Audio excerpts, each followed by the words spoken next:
ಸ್ನೇಹಿತರೆ, ನ್ಯೂಸ್ ಶೋಗೆ ಸ್ವಾಗತ. ನಾನು ಶಾಂತ. IPL ಸೀಸನ್ 17 ಹಿಂದಿನ ಎಲ್ಲ ಆವೃತ್ತಿಗಳಿಗಿಂತಲೂ ವಿಭಿನ್ನ ಮತ್ತು ವಿಶೇಷವಾಗಿದೆ. ಯಾಕಂದ್ರೆ ಈ ಸೀಸನ್ನಲ್ಲಿ ಯಾರನ್ನ ಗೇಮ್ ಚೇಂಜರ್ ಅಂತ ಕೋಟಿ ಕೊಟ್ಟು ತಂಡಕ್ಕೆ ಕರೆತಂದಿದ್ರೋ ಅವರೆಲ್ಲ ಅಟ್ಟ ಫ್ಲಾಪ್ ಆಗಿದ್ದಾರೆ. ಡೊಮೆಸ್ಟಿಕ್ ಪ್ಲೇಯರ್ಗಳೇ ಧೂಳೆಬ್ಬಿಸುತ್ತಾ ಟೀಮ್ಗೆ ಆಸರೆ ಆಗ್ತಿದ್ದಾರೆ. ಅದರಲ್ಲೂ ಪ್ರತಿ ಸೀಸನ್ನಲ್ಲೂ ಯಂಗ್ಸ್ಟರ್ಗಳ ಆರ್ಭಟವಾದರೆ ಈ ಸೀಸನ್ನಲ್ಲಿ ಇಬ್ಬರು ಸೀನಿಯರ್ಗಳ ದರ್ಬಾರ್ ಜೋರಾಗಿದೆ. ಮಹೇಂದ್ರ ಸಿಂಗ್ ಧೋನಿ ಹಾಗೂ ದಿನೇಶ್ ಕಾರ್ತಿಕ್ ಆಟ ಯುವಕರು ನಾಚಿಸುವಂತಿದೆ. ಯಾರೆಲ್ಲ ಅಂಕಲ್ಗಳು ನಿವೃತ್ತಿ ತಗೊಳ್ಳಿ ಅಂತ ಟೀಕೆ ಮಾಡಿದ್ರೋ ಅವರೇ ಶಹಬಾಸ್ ಅಂತಿದ್ದಾರೆ.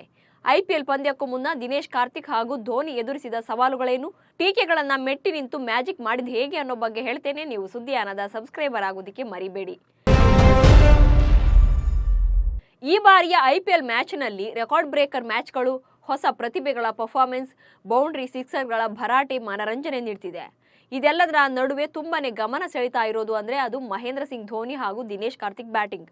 ಪ್ರಸಕ್ತ IPLನಲ್ಲಿ ಇವರಿಬ್ಬರ ಆಟವನ್ನ ಮೆಚ್ಚಿಕೊಳ್ಳದ ಕ್ರಿಕೆಟ್ ಅಭಿಮಾನಿಗಳೇ ಇಲ್ಲ. ನಿವೃತ್ತಿನ ಅಂಚಿನಲ್ಲಿ ನೀಡ್ತಿರೋ ಪವರ್ಫುಲ್ ಪರ್ಫಾರ್ಮೆನ್ಸ್ ಯಂಗ್ಸ್ಟರ್ಗಳನ್ನೇ ನಾಚಿಸುವಂತಿದೆ. RCB ಸಂಕಷ್ಟದಲ್ಲಿದ್ದಾಗ ದಿನೇಶ್ ಕಾರ್ತಿಕ್ ಆಪತ್ ಬಾಂಧವರಾಗಿ ಬಂದು ಅಬ್ಬರಿಸುತ್ತಿದ್ದಾರೆ. ಬ್ಯಾಟಿಂಗ್ನಲ್ಲಿ ಭರ್ಜರಿ ಪ್ರದರ್ಶನ ನೀಡುತ್ತಿದ್ದಾರೆ. ಮತ್ತೊಂದೆಡೆ ಧೋನಿ ಫೈರಿಂಗ್ ಸ್ಟಾರ್ ತರ 6-4ಗಳ ಮೂಲಕ CSK ತಂಡಕ್ಕೆ ಸಾಥ್ ನೀಡುತ್ತಿದ್ದಾರೆ. ಮಹೇಂದ್ರ ಸಿಂಗ್ ಧೋನಿ ಹಾಗೂ ದಿನೇಶ್ ಕಾರ್ತಿಕ್ ಈ ಬಾರಿಯ IPLನಲ್ಲಿ ಭರ್ಜರಿ ಬ್ಯಾಟಿಂಗ್ ನಡೆಸ್ತಾ ಇದ್ದಾರೆ. ಡೆತ್ ಓವರ್ಗಳಲ್ಲಿ ಕ್ರೀಸ್ಗೆ ಎಂಟ್ರಿ ನೀಡ್ತಿರೋ ಇವರಿಬ್ರು ಸ್ಟೇಡಿಯಂನಲ್ಲಿ ಫ್ಯಾನ್ಸ್ಗೆ ಭರಪೂರ ಮನರಂಜನೆಯನ್ನೇ ನೀಡ್ತಿದ್ದಾರೆ. ಅದು ಕೂಡ ಬರೋಬ್ಬರಿ 200ರ ಸ್ಟ್ರೈಕ್ ರೇಟ್ನಲ್ಲಿ ಅನ್ನೋದೇ ಅಚ್ಚರಿಯ ವಿಚಾರ. ಪ್ರಸಕ್ತ IPLನಲ್ಲಿ ಧೋನಿ ಎದುರಿಸಿದ 25 ಎಸೆತಗಳಿಂದ 59 ರನ್ಗಳನ್ನು ಸಿಡಿಸಿದ್ದಾರೆ. 236ರ ಸ್ಟ್ರೈಕ್ ರೇಟ್ನಲ್ಲಿ ಬ್ಯಾಟ್ ಬೀಸಿರುವ ಧೋನಿ 4 ಬೌಂಡ್ರಿ ಹಾಗೂ 6 ಸಿಕ್ಸರ್ಗಳನ್ನು ದಾಖಲಿಸಿದ್ದಾರೆ.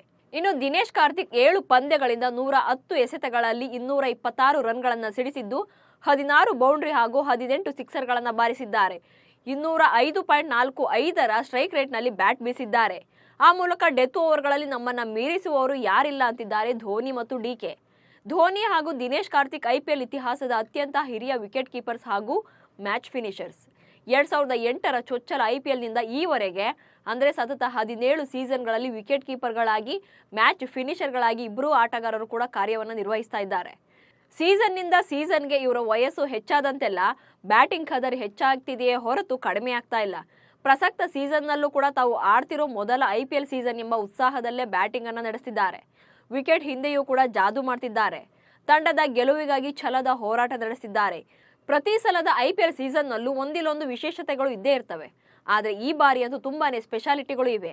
ಯಾಕಂದ್ರೆ ವಿಶ್ವ ಕ್ರಿಕೆಟ್ ಇತಿಹಾಸದಲ್ಲಿ ಆಟಗಾರನೊಬ್ಬ 37 ವರ್ಷದ ವಯಸ್ಸಿನ ಬಳಿಕ ವಿಕೆಟ್ ಕೀಪರ್ ಅಂಡ್ ಮ್ಯಾಚ್ ಫಿನಿಷರ್ಗಳಾಗಿ ಕಾರ್ಯನಿರ್ವಹಿಸಿದ ಉದಾಹರಣೆಗಳೇ ಇಲ್ಲ. ಅಂಥದ್ರಲ್ಲಿ 42 ವರ್ಷದ ಧೋನಿ, 38 ವರ್ಷದ ದಿನೇಶ್ IPLನಲ್ಲಿ ಚಮತ್ಕಾರ ಮಾಡ್ತಿದ್ದಾರೆ. ಮ್ಯಾಚ್ ಫಿನಿಷರ್ಗಳಾಗಿ ಯುವ ಆಟಗಾರರಿಗೆ ಸೆಡ್ಡು ಹೊಡಿತಾ ಇದ್ದಾರೆ. ಆದರೆ ಒಂದು ಬೇಸರದ ಸಂಗತಿ ಅಂದ್ರೆ ಈ ಹಿರಿಯ ವಿಕೆಟ್ ಕೀಪರ್ಸ್ ನಿವೃತ್ತಿಯ ಅಂಚಿನಲ್ಲಿದ್ದಾರೆ.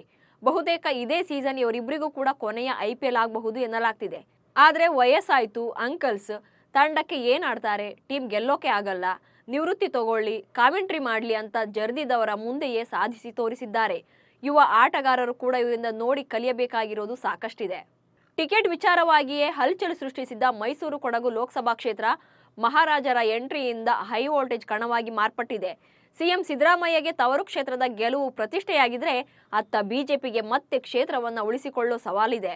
ಇದೀಗ ಕಾಂಗ್ರೆಸ್ ನಾಯಕರು ಯದುವೀರ್ ಒಡೆಯರನ್ನ ಒಕ್ಕಲಿಗರ ವ್ಯೂಹದಲ್ಲಿ ಸಿಲುಕಿಸಿ ತಮ್ಮ ಅಭ್ಯರ್ಥಿಯನ್ನ ಗೆಲ್ಲಿಸೋಕೆ ಮಾಸ್ಟರ್ ಪ್ಲಾನ್ ಮಾಡಿದ್ದಾರೆ. ಈ ಕ್ಷೇತ್ರದಲ್ಲಿ ಹಿಂದಿನಿಂದಲೂ ಕೂಡ ಒಕ್ಕಲಿಗ ಸಮುದಾಯ ಯಾರ ಬೆಂಬಲಕ್ಕೆ ನಿಲ್ತಾರೋ ಅವರಿಗೆ ಗೆಲುವು ಖಚಿತ ಎನ್ನುವಂತಿದೆ. BJPಯಿಂದ ರಾಜವಂಶಸ್ಥ ಯದುವೀರ್ ಒಡೆಯರ್ ಕಣದಲ್ಲಿದ್ದರೆ ಕಾಂಗ್ರೆಸ್ನಿಂದ M ಲಕ್ಷ್ಮಣ್ ಅವರನ್ನ ಅಖಾಡಕ್ಕಿಳಿಸಲಾಗಿದೆ. ತಮ್ಮ ತವರು ಜಿಲ್ಲೆಯಾದ ಮೈಸೂರಿನಲ್ಲಿ ಕಾಂಗ್ರೆಸ್ ಅಭ್ಯರ್ಥಿಯನ್ನ ಗೆಲ್ಲಿಸಲೇಬೇಕು ಎಂಬ ಹಠದಲ್ಲಿ ಮುಖ್ಯಮಂತ್ರಿ ಸಿದ್ದರಾಮಯ್ಯನವರಿದ್ದಾರೆ. ಇದೇ ಕಾರಣಕ್ಕೆ ವಾರಗಟ್ಟಲೆ ಅಲ್ಲೇ ಇದ್ದು ಅಭ್ಯರ್ಥಿ ಪರ ಮತಬೇಟೆಯನ್ನು ನಡೆಸಿದ್ರು. ಇದರ ನಡುವೆ ಒಕ್ಕಲಿಗ ಸಮುದಾಯ BJP ಅಭ್ಯರ್ಥಿ ಯದುವೀರ್ ಒಡೆಯರ್ ಅವರಿಗೆ ದೊಡ್ಡ ಶಾಕ್ ಅನ್ನು ನೀಡಿದೆ. ಮೈಸೂರು ಕೊಡಗು ಕ್ಷೇತ್ರದ ಹಾಲಿ ಸಂಸದ ಒಕ್ಕಲಿಗ ಸಮುದಾಯದ ನಾಯಕ ಪ್ರತಾಪ್ ಸಿಂಹ ಅವರಿಗೆ ಈ ಬಾರಿ BJP ಟಿಕೆಟ್ ನೀಡಿಲ್ಲ. ಅವರಿಗೆ ಟಿಕೆಟ್ ನಿರಾಕರಿಸಿದ್ದಕ್ಕಾಗಿ ಈಗಾಗಲೇ ಮೈಸೂರಿನಲ್ಲಿ ಮತ್ತು ಒಕ್ಕಲಿಗ ಸಮುದಾಯದಲ್ಲಿ ಅಸಮಾಧಾನ ಇದೆ. ಇದನ್ನೇ ಅಸ್ತ್ರವಾಗಿ ಕಾಂಗ್ರೆಸ್ ತನ್ನ ರಾಜಕೀಯಕ್ಕೆ ಬಳಸಿಕೊಳ್ತಾ ಇದೆ. ಇದರ ಪರಿಣಾಮವಾಗಿಯೇ ಒಕ್ಕಲಿಗ ಸಮುದಾಯ ಪಕ್ಷದ ವಿರುದ್ಧ ತಿರುಗಿ ಬಿದ್ದಿದ್ದು ಕಾಂಗ್ರೆಸ್ ಅಭ್ಯರ್ಥಿಗೆ ಬೆಂಬಲವನ್ನು ಸೂಚಿಸಿದೆ. ಒಕ್ಕಲಿಗರ ಅಭ್ಯರ್ಥಿಯನ್ನು ಕಡೆಗಣಿಸಿದ BJPಯ ವಿರುದ್ಧ ಕಾಂಗ್ರೆಸ್ ಪಕ್ಷ ಒಕ್ಕಲಿಗ ಮತ್ತು ಮುಖ್ಯಮಂತ್ರಿ ಸಿದ್ದರಾಮಯ್ಯ ಅವರ ನಿಕಟವರ್ತಿ M ಲಕ್ಷ್ಮಣ್ ಅವರನ್ನ ಕಣಕ್ಕಿಳಿಸಿದೆ.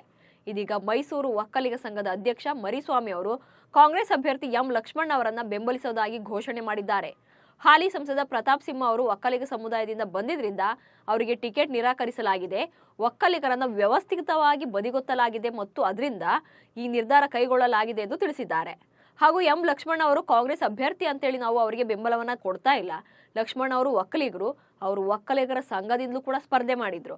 ಹೀಗಾಗಿ ಪಕ್ಷಾತೀತವಾಗಿ ಒಕ್ಕಲಿಗ ಅಭ್ಯರ್ಥಿಗೆ ಮತವನ್ನ ನೀಡ್ತೇವೆ ಎಂದಿದ್ದಾರೆ. ಇತ್ತೀಚೆಗಷ್ಟೇ ಮೈಸೂರು ಕೊಡಗು ಲೋಕಸಭಾ ಕ್ಷೇತ್ರದ ಅಭ್ಯರ್ಥಿ ಲಕ್ಷ್ಮಣ್ ಪರ ಪ್ರಚಾರ ಮಾಡಿದ್ದ ಸಿದ್ದರಾಮಯ್ಯ ಲಕ್ಷ್ಮಣ್ ಒಕ್ಕಲಿಗ ಸಮುದಾಯದವರು ಎಂದು ಒತ್ತಿ ಒತ್ತಿ ಹೇಳಿದರು. ಇದಕ್ಕೆ ಬಿಜೆಪಿ ನಾಯಕರು ಲಕ್ಷ್ಮಣ್ ಒಕ್ಕಲಿಗರಲ್ಲ ಎಂದು ಆರೋಪಿಸಿದ್ರು. ಇದಕ್ಕೆ ತಿರುಗೇಟು ನೀಡಿದ್ದ ಸಿಎಂ ಲಕ್ಷ್ಮಣ್ ಒಕ್ಕಲಿಗರಾಗಿ ಹುಟ್ಟಿ ಕುವೆಂಪು ಆಶಯ ಪಾಲಿಸ್ತಾ ಇದ್ದಾರೆ ಎಂದಿದ್ರು. ಮೈಸೂರು ಕೊಡಗು ಲೋಕಸಭಾ ಕ್ಷೇತ್ರದಲ್ಲಿ ಸುಮಾರು 15 ಲಕ್ಷ ಮತದಾರರಿದ್ದಾರೆ. ಅವರಲ್ಲಿ 4 ಲಕ್ಷಕ್ಕೂ ಹೆಚ್ಚು ಒಕ್ಕಲಿಗರು, ಬಳಿಕ ಲಿಂಗಾಯತರು, ದಲಿತರು ಮತ್ತು ಒಬಿಸಿಗಳಿದ್ದಾರೆ. ಅಲ್ಲದೆ 1.5 ಲಕ್ಷ ಮುಸ್ಲಿಂ ಸಮುದಾಯದ ಮತಗಳು ಮತ್ತು 1 ಲಕ್ಷ ಬ್ರಾಹ್ಮಣ ಮತದಾರರಿದ್ದಾರೆ. ಒಕ್ಕಲಿಗ ಮತಗಳೇ ನಿರ್ಣಾಯಕ ಆಗಿರೋದ್ರಿಂದ ಕಾಂಗ್ರೆಸ್ ನಾಯಕರು ಜಾತಿ ಲೆಕ್ಕಾಚಾರ ಹಾಕಿಯೇ ಅಭ್ಯರ್ಥಿಯನ್ನ ಹಾಕಿದ್ದಾರೆ. ಒಂದ್ ಕಡೆ ಸತತ 2 ಬಾರಿ ಕ್ಷೇತ್ರದಲ್ಲಿ ಬಿಜೆಪಿ ಅಭ್ಯರ್ಥಿ ಗೆದ್ದಿರೋದ್ರಿಂದ ಕ್ಷೇತ್ರವನ್ನ ಉಳಿಸಿಕೊಳ್ಳಲು ಬಿಜೆಪಿ ನಾಯಕರು ಹೋರಾಟ ನಡೆಸುತ್ತಿದ್ದಾರೆ. ಇವರಿಗೆ ಜೆಡಿಎಸ್ ನಾಯಕರು ಮತ್ತು ಕಾರ್ಯಕರ್ತರು ಕೂಡ ಸಾಥ್ ನೀಡ್ತಾ ಇದ್ದಾರೆ. ಇತ್ತ ಮುಖ್ಯಮಂತ್ರಿ ಸಿದ್ದರಾಮಯ್ಯನವರು ಚುನಾವಣೆಯನ್ನ ಪ್ರತಿಷ್ಠೆಯಾಗಿ ಸ್ವೀಕರಿಸಿದ್ದು ತಮ್ಮ ಅಭ್ಯರ್ಥಿಯನ್ನ ಗೆಲ್ಲಿಸಲೇಬೇಕು ಅಂತ ಪಣ ತೊಟ್ಟಿದ್ದಾರೆ. ಈ ಪ್ರತಿಷ್ಠೆಯ ಗುದ್ದಾಟದಲ್ಲಿ ಜಾತಿ ರಾಜಕಾರಣವೂ ಕೂಡ ಎಂಟ್ರಿ ಆಗಿದ್ದು ಯಾರಿಗೆ ಪ್ಲಸ್ ಆಗುತ್ತೆ ಅನ್ನೋದೇ ಈಗಿರುವ ಪ್ರಶ್ನೆ. ಹುಬ್ಬಳ್ಳಿಯ ಖಾಸಗಿ ಕಾಲೇಜಿನ ಕ್ಯಾಂಪಸ್ನಲ್ಲಿ ಕಾರ್ಪೊರೇಟರ್ ನಿರಂಜನ್ ಹಿರೇಮಠ ಪುತ್ರಿ ನೇಹಾ ಅವರ ಹತ್ಯೆ ಪ್ರಕರಣ ರಾಜಕೀಯ ಸ್ವರೂಪ ಪಡೆದಿದೆ. ಪ್ರಕರಣ ಸಂಬಂಧ ಪೊಲೀಸರು ಆರೋಪಿ ಫಯಾಜ್ನನ್ನ ಬಂಧಿಸಿದ್ದಾರೆ. ಹತ್ಯೆ ಖಂಡಿಸಿ ರಾಜ್ಯಾದ್ಯಂತ ಪ್ರತಿಭಟನೆ ನಡೆಸಲಾಗ್ತಿದೆ. ಎಬಿವಿಪಿ ಕಾರ್ಯಕರ್ತರು ನೇಹಾ ಹತ್ಯೆ ಮಾಡಿದ ಆರೋಪಿ ಫಯಾಜ್ನನ್ನ ಗಲ್ಲಿಗೇರಿಸಬೇಕು ಅಂತೇಳಿ ಆಗ್ರಹಿಸಿದ್ದಾರೆ. ಜಸ್ಟಿಸ್ ಫಾರ್ ನೇಹಾ ಎಂದು ಸಾಮಾಜಿಕ ಜಾಲತಾಣದಲ್ಲಿ ಆಕ್ರೋಶವನ್ನು ಹೊರಹಾಕ್ತಿದ್ದಾರೆ. ಮತ್ತೊಂದೆಡೆ ಯುವಕ ಯುವತಿ ಪ್ರೀತಿ ಮಾಡ್ತಿದ್ರು ಎಂದು ಗೃಹ ಸಚಿವ ಡಾಕ್ಟರ್ ಜಿ ಪರಮೇಶ್ವರ್ ಹೇಳಿರೋದು ವಿವಾದಕ್ಕೆ ಕಾರಣವಾಗಿದೆ. ಆಡಳಿತ ಮತ್ತು ವಿಪಕ್ಷಗಳ ನಾಯಕರ ವಾಕ್ಸಮರಕ್ಕೆ ಕಾರಣವಾಗಿದೆ. ಬಿಜೆಪಿ ಮುಖಂಡ ಮಾಲಿಕಯ್ಯ ಗುತ್ತೇದಾರ್ ಕಾಂಗ್ರೆಸ್ ಪಾರ್ಟಿಗೆ ಸೇರ್ಪಡೆಯಾಗಿದ್ದಾರೆ. CM Siddaramaiah, DCM DK Shivakumar ಅವರು ಮಾಲಿಕಯ್ಯ ಗುತ್ತೇದಾರ್ ಅವರನ್ನ ಪಕ್ಷಕ್ಕೆ ಸ್ವಾಗತಿಸಿದ್ದಾರೆ. ಇದೇ ವೇಳೆ ಮಾಜಿ ಶಾಸಕಿ ಶಾರದಾ ಮೋಹನ್ ಶೆಟ್ಟಿ ಕೂಡ ಕಾಂಗ್ರೆಸ್ ಅನ್ನ ಸೇರ್ಪಡೆಯಾಗಿದ್ದಾರೆ. ಭಾರತೀಯ ನೌಕಾಪಡೆಯ ಮುಖ್ಯಸ್ಥರಾಗಿ ದಿನೇಶ್ ಕುಮಾರ್ ತ್ರಿಪಾಠಿ ಅವರನ್ನ ನೇಮಕ ಮಾಡಲಾಗಿದೆ. ದಿನೇಶ್ ತ್ರಿಪಾಠಿ ಅವರು ಏಪ್ರಿಲ್ 30ರಂದು ತಮ್ಮ ನೂತನ ಅಧಿಕಾರವನ್ನು ವಹಿಸಿಕೊಳ್ಳಲಿದ್ದಾರೆ. ಇದೇ ದಿನ ಹಾಲಿ ನೌಕಾಪಡೆ ಮುಖ್ಯಸ್ಥ ಆರ್ ಹರಿಕುಮಾರ್ ನಿವೃತ್ತರಾಗಲಿದ್ದಾರೆ. ವೈಸ್ ಅಡ್ಮಿರಲ್ ತ್ರಿಪಾಠಿ ಪ್ರಸ್ತುತ ನೌಕಾಪಡೆಯ ಉಪಮುಖ್ಯಸ್ಥರಾಗಿದ್ದಾರೆ. ತಮ್ಮ 40 ವರ್ಷಗಳ ಸುದೀರ್ಘ ವೃತ್ತಿ ಜೀವನದಲ್ಲಿ ತ್ರಿಪಾಠಿ ಹಲವು ಪ್ರಮುಖ ಜವಾಬ್ದಾರಿಗಳನ್ನು ನಿಭಾಯಿಸಿದ್ದಾರೆ. ಮೇ 1ರ ಒಳಗಾಗಿ ಟಿ20 ವಿಶ್ವಕಪ್ಗೆ ತಂಡ ಪ್ರಕಟಿಸಲು ಐಸಿಸಿ ಡೆಡ್ಲೈನ್ ನೀಡಿದೆ. ಆದ್ರೆ ಈಗ ಮಹೇಂದ್ರ ಸಿಂಗ್ ಧೋನಿ ಮತ್ತು ದಿನೇಶ್ ಕಾರ್ತಿಕ್ ವಿಶ್ವಕಪ್ನಲ್ಲಿ ಅಚ್ಚರಿ ರೀತಿಯಲ್ಲಿ ಸ್ಥಾನ ಪಡಿತಾರಾ ಅನ್ನೋ ಚರ್ಚೆ ಮುನ್ನೆಲೆಗೆ ಬಂದಿದೆ. ಇದಕ್ಕೆಲ್ಲ ರೋಹಿತ್ ಶರ್ಮಾ ಹೇಳಿದ ಆ ಒಂದು ಮಾತೇ ಕಾರಣ. ಪಾಡ್ಕಾಸ್ಟ್ ಒಂದರಲ್ಲಿ ಮಾತನಾಡಿರೋ ಕ್ಯಾಪ್ಟನ್ ರೋಹಿತ್ ಸರ್ವಶ್ರೇಷ್ಠ ಕ್ಯಾಪ್ಟನ್ MS ಧೋನಿ ಹಾಗೂ ಫಿನಿಶರ್ ದಿನೇಶ್ ಕಾರ್ತಿಕ್ ಹೆಸರನ್ನ ಎತ್ತಿದ್ದಾರೆ. ಟಿ20 ವಿಶ್ವಕಪ್ ಆಡುವಂತೆ ಮಾಸ್ಟರ್ ಮೈಂಡ್ ಧೋನಿಯನ್ನ ಮನವೊಲಿಸುವುದು ನಿಜಕ್ಕೂ ಕಷ್ಟದ ಕೆಲಸ. ಆದರೆ ಡಿಕೆಯನ್ನ ಕನ್ವಿನ್ಸ್ ಮಾಡಿದ್ರೆ ಆತ ಆಡಬಹುದು ಎಂದು ಹೇಳಿದ್ದು ಸಾಕಷ್ಟು ಕುತೂಹಲವನ್ನ ಮೂಡಿಸಿದೆ. ಆರ್ಸಿಬಿ ಬ್ಯಾಕ್ ಟು ಬ್ಯಾಕ್ ಪಂದ್ಯಗಳಲ್ಲಿ ಹೀನಾಯ ಸೋಲು ಕಂಡಿದ್ದು ಆರ್ಸಿಬಿ ಮ್ಯಾನೇಜ್ಮೆಂಟ್ ವಿರುದ್ಧ ಭಾರತದ ಮಾಜಿ ಕ್ರಿಕೆಟಿಗ ವೀರೇಂದ್ರ ಸೆಹ್ವಾಗ್ ಆಕ್ರೋಶವನ್ನು ಹೊರಹಾಕಿದ್ದಾರೆ. ಆರ್ಸಿಬಿ ತಂಡದಲ್ಲಿ 12ರಿಂದ 15 ಭಾರತೀಯ ಆಟಗಾರರು ಇದ್ದಾರೆ. ಜೊತೆಗೆ 10 ವಿದೇಶಿ ಪ್ಲೇಯರ್ಸ್ ಇದ್ದು ಕಂಪ್ಲೀಟ್ ಕೋಚಿಂಗ್ ಸ್ಟಾಫ್ ಫಾರಿನರ್ಸ್ ಆಗಿರೋದೇ ಸಮಸ್ಯೆಯ ಮೂಲವಾಗಿದೆ. ಇಡೀ ತಂಡದಲ್ಲಿ ಕೆಲವರು ಮಾತ್ರ ಇಂಟರ್ನ್ಯಾಷನಲ್ ಕ್ರಿಕೆಟರ್ಸ್, ಉಳಿದ ಎಲ್ಲರೂ ಕೂಡ ದೇಶೀಯ ಕ್ರಿಕೆಟಿಗರು. ಅರ್ಧಕ್ಕೆ ಅರ್ಧದಷ್ಟು ಜನರಿಗೆ ಇಂಗ್ಲಿಷ್ ಅರ್ಥ ಆಗೋದಿಲ್ಲ. ದೇಶೀಯ ಕ್ರಿಕೆಟಿಗರು ಹೇಗೆ ವಿದೇಶಿ ಆಟಗಾರರೊಂದಿಗೆ ಸಮಯ ಕಳೆಯಲು ಸಾಧ್ಯ? ಸ್ಟಾಫ್ನಲ್ಲಾದರೂ ಇಂಡಿಯನ್ ಕೋಚ್ಗಳಿದ್ದಾರಾ? ಕನಿಷ್ಠ ಆಟಗಾರರು ನಂಬುವ ಯಾರಾದರೂ ಒಬ್ರು ಇರಬೇಕಲ್ವೇ ಎಂದು ಪ್ರಶ್ನಿಸಿದ್ದಾರೆ.